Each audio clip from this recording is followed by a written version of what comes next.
Good afternoon. Good afternoon. Thank you for coming today.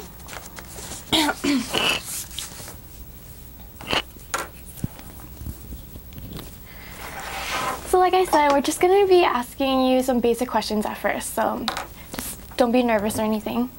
Can you please tell us your full name? Aileen Yoshimi Tanaka. Could you please spell that? AILENEYOSHIMI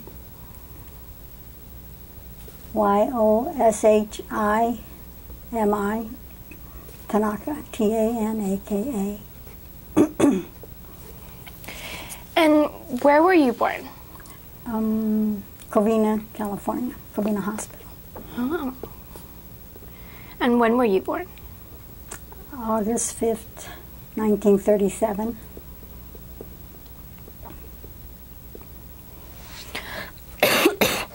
And can you tell me a little bit about yourself? About myself? Mm-hmm. I don't know. Hard to say. Uh-huh. Well, first of all, everybody knows I like to cook. Oh, wow. And I sew. Mm-hmm. I love my grandchildren. I have 9 grandchildren. Oh, wow. Yeah. Well, that's a lot. Well, seven from my 3 daughters, and then 2 from my stepdaughters. So Oh. 9 together. So, yeah. So we try to see them as often as possible. Oh. Okay, so you like to cook and sew. So did you do that as a living, or? Oh no. For a living, I was a stay-at-home mom for quite a while, and then I think when my youngest daughter was about 6, and I went back to work, and I worked swing shifts, so I wouldn't have to get a babysitter. So I would just work at nights, and I worked for data processing for tax returns. Oh, Yeah, so we just inputted a bunch of numbers and figures and did that. So I worked from like 4 to 2 in the morning or something like that. 2 in the morning? Yeah, so a swing shift, That must have been really tough. Yeah, well, we do it. I'm a night owl anyway. Oh, are you? Yeah, so then I was home during the day when they went to school and when they came home from school and stuff. So you get room to mother and stuff like that. So. Wow, so it's like you working a double shift at home. Yeah, being well, I a just mom slept in late, and then I was there when they got home from school. So they took dance lessons and baton lessons and the usual stuff. Oh, cool. And what is your educational background? Just high school. I didn't go to college. Oh, really? Mm-mm. And where did you go to high school at? La Puente. La Puente? Nearby. So we never moved away from this area. Oh, is that a bad thing? No, right? No. I guess. Just Southern California, actually San Gabriel Valley, we probably haven't really, except for going to Heart Mountain. We were sent to Heart Mountain when I was young, and then came back to the same area. So. I see. We can talk a little bit more about that later on. Oh, but I was young. I don't remember too much about it. So just okay. Could you please talk about your family? How many siblings did you have? Oh, I had an older sister that passed away from cancer. Oh, I'm so sorry. then I'm the second one, and there's 2 brothers beneath me and a younger sister. So there were 5 of us. And what were your parents' full names? Frank Saichi, Saichi, Yamashita. And your mother's name? Kazue, Kazue. And my father was instrumental in like the the pine trees that are in front here and all the. Oh, yeah, he's the one that was your father? Yeah. Oh, Frank cool. Yeah, he planted all those.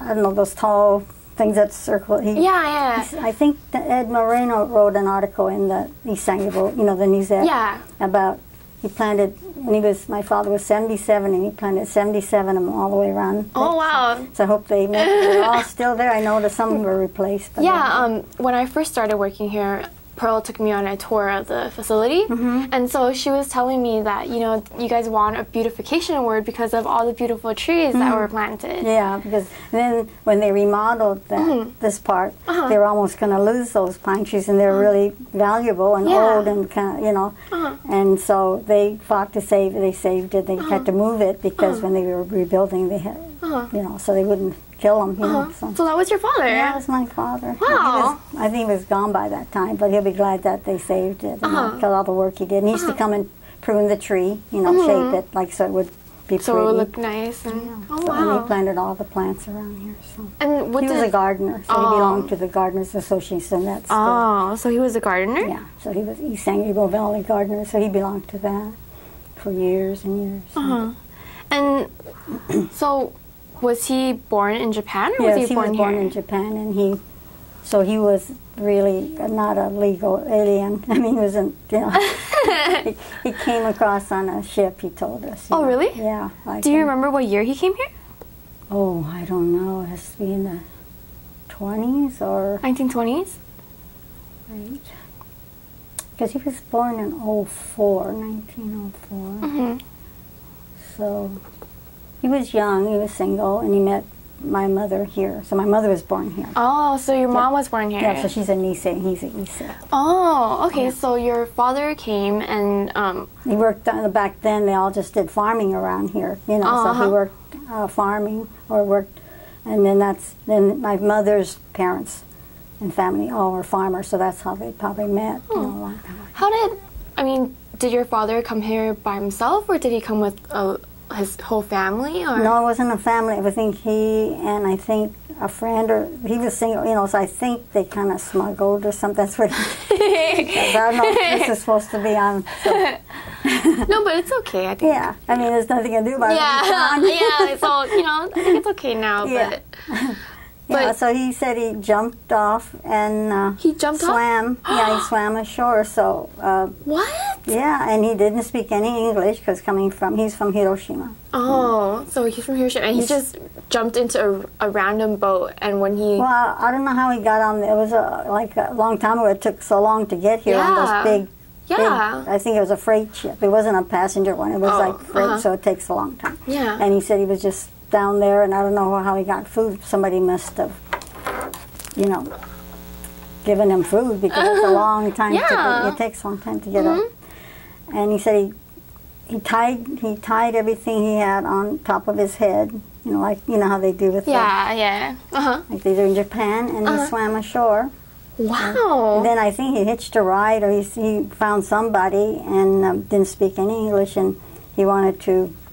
So I don't know where he stayed, but I kind of think he stayed in L.A., you know, in a hotel or something at first. I don't know how much money he had. He didn't say that. But then somehow he got started into farming, is what I understand. Because I just get bits and pieces, because we really didn't ask him, and he didn't tell us, so we just hear from different relatives and different people, you know.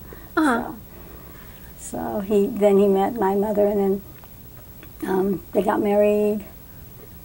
Do you remember when they got married? Oh, I don't know. I think it's, let's see. I really don't remember. Because I was born in 1937, and my sister was born in 36. Oh, so only 1 year apart. So, yeah, about 18 months or something. So then I think they were married like in 34 or something like that. It was a few years before my sister was born, I think. So. And do you remember, so he came in through Los Angeles then? Yeah, I think he stayed in this area, you know, LA, and then I don't know how he got out to the farming out here, because from LA to there, it's like, he didn't have a car. I don't know how he got there. There's a like blank, you know, you don't know. Wow, but that's amazing. Yeah, isn't it, when you think about like hitchhike or something, but, you know, you aren't warmly welcomed either back then, you know, because... But back then, until the war broke out, you weren't really an enemy, so I think they kind of trusted them until that Pearl Harbor thing, and then that was what sent us to camp, you know. But see, then after, I think it was my sister and me, and my younger brother was here. We have a brother right under me, and then my father went into, and father and mother opened like a nursery florist business. Oh, really? In Arcadia. Yeah, from farming. I guess I don't know how they learned it, but they had a nice shop in Arcadia. And this was before the war? Yeah, and they lost it because of being evacuated, So I remember pictures of us, in front of the florist. There's like little black and white pictures of us and just my younger brother. Then the other brother was born in Heart Mountain. He was born while we were in camp. So, so my father said he was, when the thing came out with the war, the bombing and everything, then the FBI came and knocked on the door and they asked if he was Frank Yamashita. And I don't know if he used Frank then or not, but Saiichi was his real actual name. He got Frank after he came here because he was born back in Japan. It was just Saiichi. And but he went by Frank when he was here. Yeah, I guess I don't know how he adopted that name. But so then the FBI came and knocked on the door one night and said that he was under arrest and they're taking him. What? And he says, well, let me go back and get a jacket because it was at night, and he didn't know where they were taking him. And they said, no, you can't. Go back in, because they thought he was going to do something like get a weapon or run away. So they said, no, you just have to come. So he just went with them without resisting. So it was just my mom and us 3 kids left. And then he was sent, and she didn't know where he was, because back then there's no cell phones or phones or anything. I think he was sent to another state. I kind of think it was Montana or somewhere, And then the thing about us being sent to Heart Mountain, so then my mom had to get us to, and so they lost all their business, their florist business and everything, because everything, you just have to take what you can and get rid of your business or whatever. So then we went to, first we went to the Pomona Fairgrounds. So I don't remember because I was young, but they said we went to Pomona Fairgrounds. And I remember people visiting, friends, neighbors that we knew.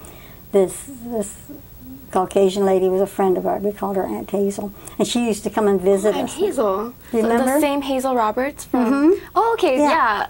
She used to come and visit us, and we'd see her through the chain link fence, and I remember that vaguely, because I was pretty young then, and then from there, they put us on a train, and then we went to Wyoming. So I started my school there, actually, because I hadn't started school yet. Okay. Let me just go back a little bit, because this story is so interesting that I feel like I have so many questions just because wow, what an amazing story. I know. So how long were your parents doing farming for? Do you know? Well, he was probably doing it before he got married, so he was in his 20s, and so even before he met your mom? Yeah, that's how they met, because he was farming somewhere else, and then my parents and their family was farming, and they must have been adjacent, or they just found out about each other. They knew it was back then. I don't know, because I don't know how big of a property, but he didn't own the land. I think he was farming. He leased the land? Yeah, I think so, because he didn't have the money to buy. Yeah. But my grandparents and my uncles, they owned them. And they're the Sogil, because they're probably in the, people will talk about them too, because they're pioneers. And so your grandparents were here? Pardon? Your grandparents were here? Yes. Yeah. So, and then the oldest uncle is the one that I think he helped get this community center started.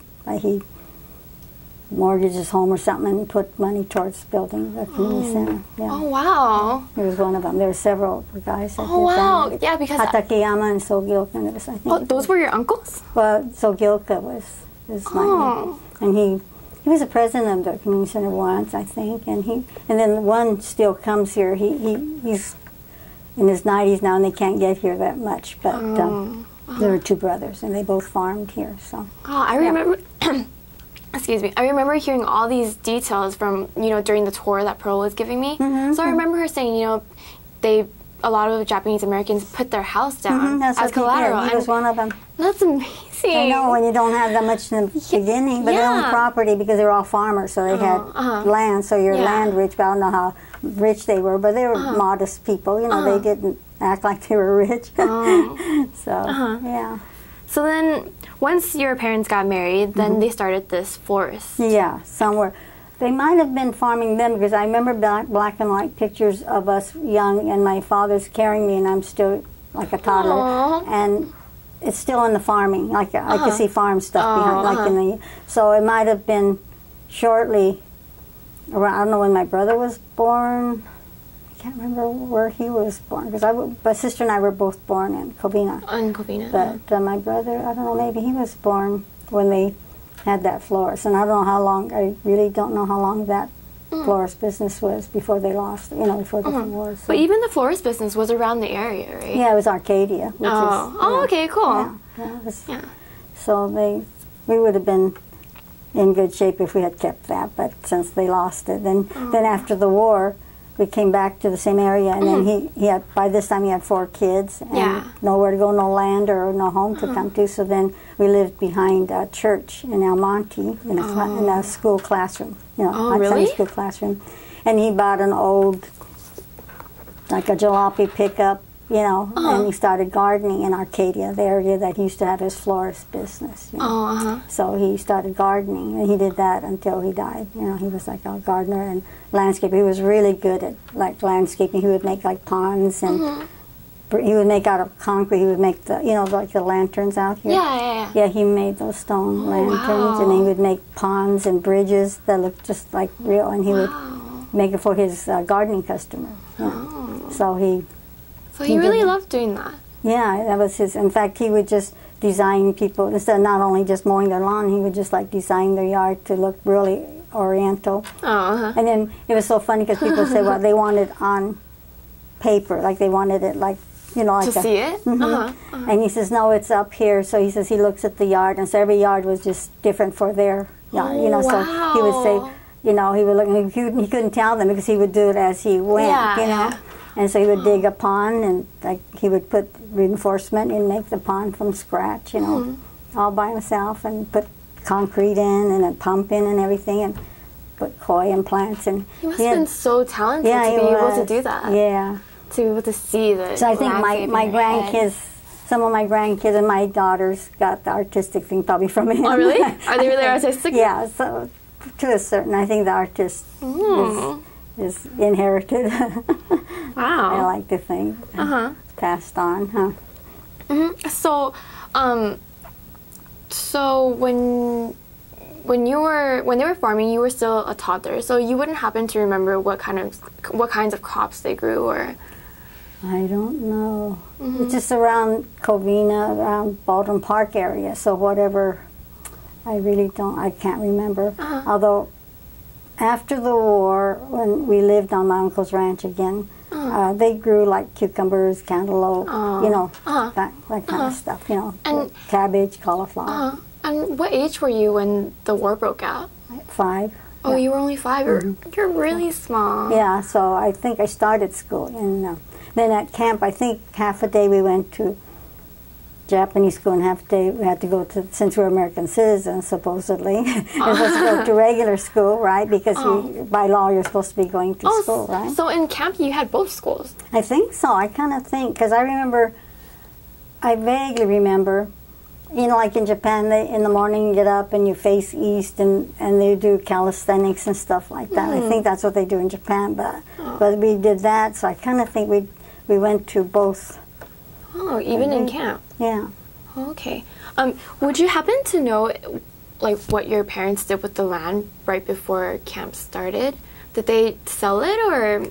I don't know if they sold it, but they came out with nothing. They had nothing when they came back, so if they probably had to just sell it to whoever would, when they could. So I don't know how. A lot of people, I'm sure they lost things because they couldn't buy it back. They come back with nothing, and unless you have someone hold it for you or something. But maybe they were just renting that place. But they own a business, but maybe they're renting that building. So And do you remember having, like, were you at 5 years old? Were you playing with other kids at that time? That's funny. I try to think. I remember things about camp.